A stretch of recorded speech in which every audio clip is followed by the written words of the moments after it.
Unser Fjordausflug endet abrupt mit einem Motorschaden. Zum Glück hatte es keinen Wind und so haben wir uns selber mit unserem Dingi mit dem 5 PS Motor zurück an den Steg geschleppt.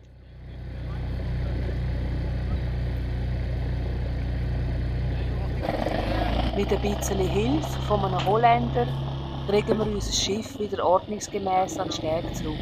Dort wollen wir genau untersuchen, was denn wirklich zum Motorausfall geführt hat. Thank you so much. You're welcome. Oh, You are safe now? yes, we're safe now. Yeah, no. Wir meinen, es ist das Getriebe. Das wäre das Beste, was passieren kann jetzt. Und sonst wissen wir auch noch nicht genau, wie es jetzt weitergeht.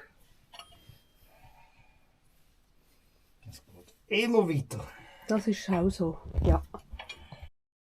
Die letzte Motorenkontrolle inklusive Getriebe haben wir erst vor 10 Motorenstunden durchgeführt. Vom Geräusch her hat sich das ein bisschen angekündigt, aber offensichtlich haben wir die Nebengeräusche zu wenig ernst genommen. Vermutlich hat ein Simmering versagt, wodurch kurzfristig das ganze Getriebeöl rausgelaufen ist, was zu den entsprechenden Lagerschäden und Blockierung vom Getriebe geführt hat. Nach dem Schaden haben wir moralische Unterstützung gekriegt von Julia und Jens. Sie sind mit ihrer Motorjacht Senja vom Norden gekommen und sind ganz in der Nähe gewesen. Ursprünglich haben wir uns eigentlich anfangs Sonjefjord treffen. Durch die mechanisch bedingte Planänderung hat sich das Treffen nach Fierland verschoben. Wir verbringen ein paar schöne Tage zusammen, während wir auf ein neues Getriebe aus Holland warten. Tatsächlich ist das Getriebe nach 5 Tagen gekommen. Der Martin hat es dann gerade eingebaut und wir konnten endlich weiter. Wir wollen das berühmte und berüchtigte Kapstadt-Landet umrunden. Es sind 20 Meilen auf offener See und das norwegische Meer trifft hier auf einen Atlantikstrom. Gleichzeitig hat es in Küstennähe Steine und viele Untiefen und es fordert genaue Navigation. Selbst bei wenig Wind kann es ungemütlich werden. Für einen Haufen Segler ist statt Landet eine natürliche Barriere weiter in den Norden zu segeln und sie machen sich wieder in den Süden auf. Wir umrunden das Kap bei schönstem Wetter und den besten Bedingungen. Wir sind schon fast ringsum und kaum biegen wir ein bisschen ab, kommen wir in die Strömung und haben dann doch noch ein paar Wellen abgekriegt.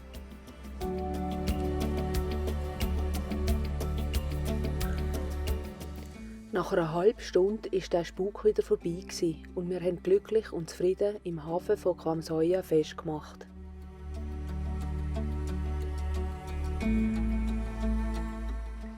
In Urke, südlich von Alesund, machen wir eine kleine Wanderung zu diesen alten Hütchen mit Grasdächern. Früher war es eine Alp und heute kann man sie auch für Übernachtungen buchen. 500 Höhenmeter. Sind 500? Schon fähig, wenn wir so weit aufgegangen sind. Ja, ja. Dabei ist das auf der Grenze.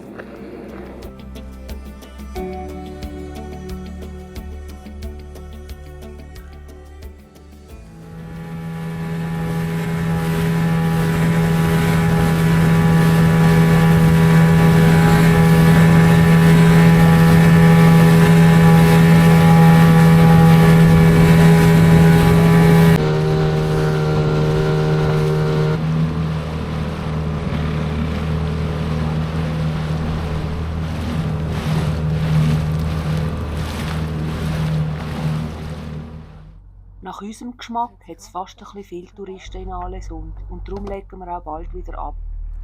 Unsere Freunde Claudia und Jürgen von der Labelle Bock haben uns einen Steg ohne Landanschluss empfohlen. Dort wollen wir jetzt her.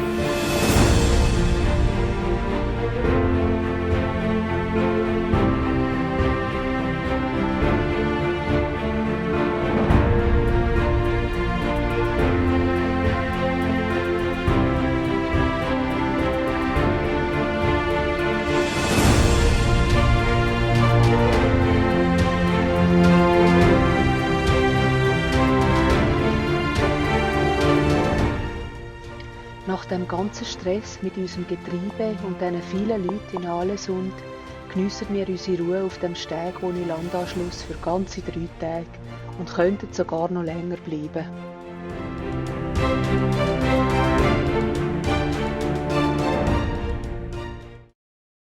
Im Hafen von Butt treffen wir auf den Thomas und Tore, 2 norwegische Hobbyfischer. Sie schenken uns einen frisch gefangenen Fisch und gleichzeitig kriegen wir einen Kurs im Filetieren.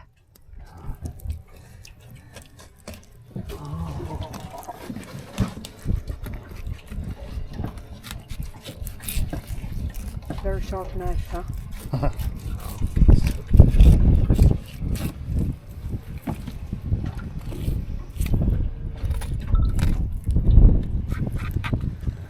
Oh, so you cut alongside, yeah. Bone? Was that bone? No, Was this ist? is skin. Skin So just make von der holes Haut in weg, weißt du? Ja, ja. Hier ein Loch drin zum Heben. Hole for your finger, huh? Perfekt, ei. Ay, ay, ay, ay, ay. Wow. See all these tricks. Okay? Und nachher einen Sack. Das ist jetzt zuerst Stich da drin, Ja, schneidet er rein, ja. jetzt macht er dort ein Loch drin. Aha. Ja, jetzt kann er den Finger Very clever. reinstecken. Ja. Ei, ei, ei, ei. Very clever. Zack. Very good. Okay. Ja. Thank you so much. I think this should go bone free. Bone free, huh? I think so. Das ist ganz groß. Sicher so groß wie der, den du gestern gehabt hast. Ja, komm hoch mit dem Teil. Ich sehe ihn. Das ist wirklich groß. Ui, ui, ui. Du musst ihn fischen im Wasser innen am besten.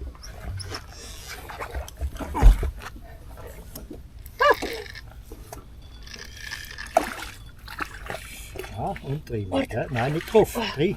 Jetzt holen. Ah, Ui. Einfach nicht mehr verlieren. ja.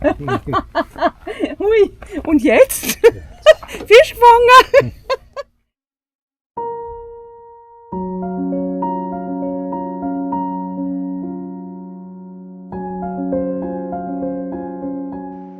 Zwischen dem Festland und Hitra finden wir in Rostoyen wieder einen öffentlichen Steg, auch diesmal wieder mit einem Grill.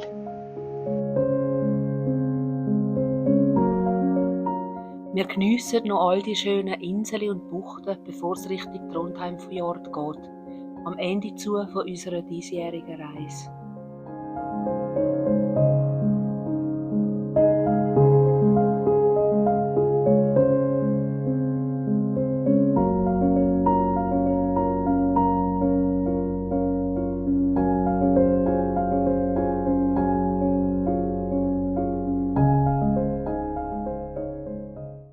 Geisterwaldli. Auf unseren Wanderungen suchen wir meistens gar kein Wanderwägli, sondern querfeldein. Das hat sich bis jetzt am besten bewährt. Diesmal sind es Schafwägli. Man sieht's.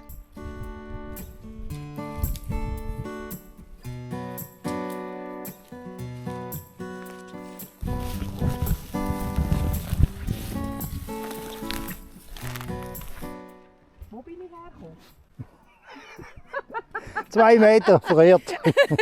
Wo bin ich hergekommen? Da. Von unten, weil wir sind zu oberst. Ach Gott. Geht weiter der Schöfliweg entlang.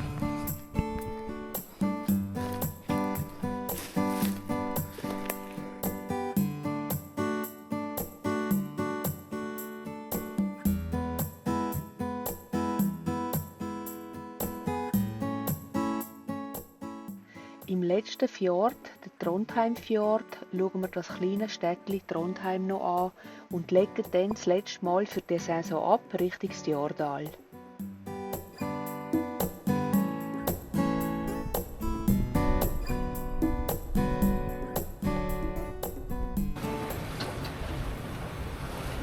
Aber ein bisschen mehr.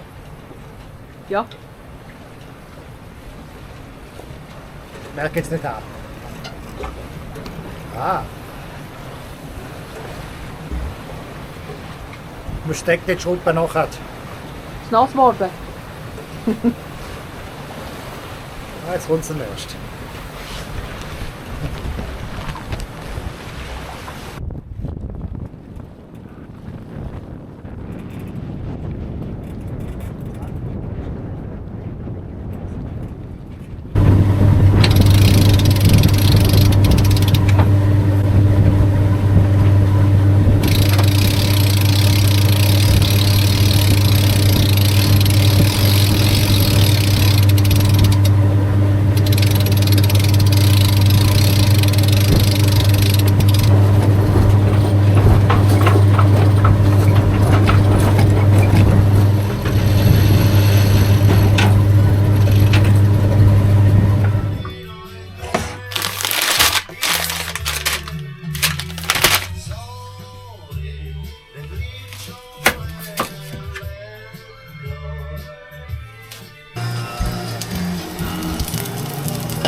Wir bleiben diesen Winter im Hafen von Stjørdal und wollen von da aus den norwegischen Winter erleben, mit Skitouren, Schneeschuhwandern und einmal unsere Langlaufski wieder testen.